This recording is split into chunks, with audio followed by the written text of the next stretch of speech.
هو الخيال الجنسي ده بيجي كل كد كيف بيجي امتى يعني، وعدده عدد المرات، ولما بيجي بيبقى مستحوذ على تفكيرنا كد كيف، وياخد فترة كد كيف شاغل البال. اديك مثال حلو. انا لقيتك في الشارع قلت لك يا صاحبي انت مش بتجيني، ما تيجي عندي. معلش انا معايا ظروف. لا لا لا لا، مش هسيبك غير لما تيجي. انت بتجينيش يا عم، انت مخاصمني ولا ايه؟ لا لازم تيجي، ارجع ضروري، لا لازم اشوفك النهارده. بقعد معاك وبعد كده بنساتسفايد وخلاص تمام بنمشي. بعد كده انا بتصل بيك بقول لك الو، انت يا عم ليه بطلت تدعيني لبيتك وتجيبني وكده؟ هي دي نفس الفكره، نفس الفكره اللي انت قلتها في السؤال الاول اللي فات، الهرمونز.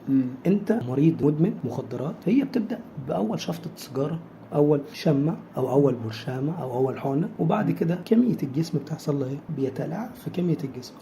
اول ما نتلاعب في كميه الجسم بيحصل ايه؟ بيحصل فيه النيد، محتاجين. فالاحتياج ده بينمي عندنا ايه؟ الخيال الجنسي. بيسبب ايه؟ عدم انت مش بتبقى ساتيسفايد بمره ومرتين بالظبط كده. احنا عايزين نزود بقى. طب المدة أسبوع، لا نخليها أسبوعين. طب يومين، لا خليها 3 ساعتين، لا خليهم 5. أنا مش شبعان، دي حاجة مش، أنا مش مشبع، مش بعملها بالطريقة الصح، فمش مشبع للأسف بيبقى كتير بقى وعلى طول.